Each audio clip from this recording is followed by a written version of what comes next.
चौधरी साहब हम छोर हम तोड़ी देने किधे ओ दे बंदे का नजर होने चौधरी तुसा मेरे हाथ लग गए थानू छड़ना कहीं नहीं मैं एक बारी मेरे हाथ लगो चौधरी साहब नहीं फाड़ो तो कोई नहीं फाड़ो जण के फाड़ो चौधरी तू एक ता फाड़ो ए दुलिया इनु कर आ थले आ ना चौधरी साहब एक बारी माफ कर छोड़ो मैं गलती नहीं थे आ चुके हैं एक बारी माफ कर छोड़ो इनु कोई माफी नहीं मिलनी तू मेरा पुੱਤ थले आ हां चौधरी साहब मैं थले आ रहा हूं मैनू क्यों कुछ ना चौधरी साहब मैं थले आ रहा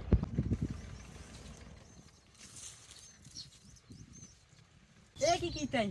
चौधरी साहब मेरे नाल दी साथी तोड़ के ले गए हो नाले अद्धे ले गए अद्धे छड़ गए उन्होंने सारे तोड़े मैं ते दो आम थोड़े चौधरी साहब मैनू माफ कर नहीं नहीं तेरा हाल चौधरी साहब मैनू माफ कर दियो चौधरी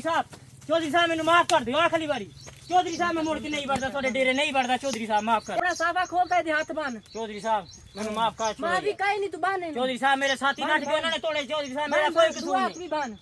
चौधरी साहब मेरे छोटे छोटे नया नहीं चौधरी साहब ते चोरी करने चौधरी साहब माफ कर दो चौधरी साहब मैं दो आम तोड़े चौधरी साहब और मेरे साथी दौड़ गए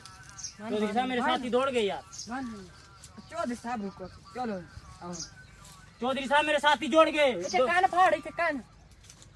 चौधरी साहब माफ कर दियो हुणे दा की कीता जावे चौधरी साहब एनु कहो अपना गरीब बंदे करदा वो छड़ दे कोई एक मौका दे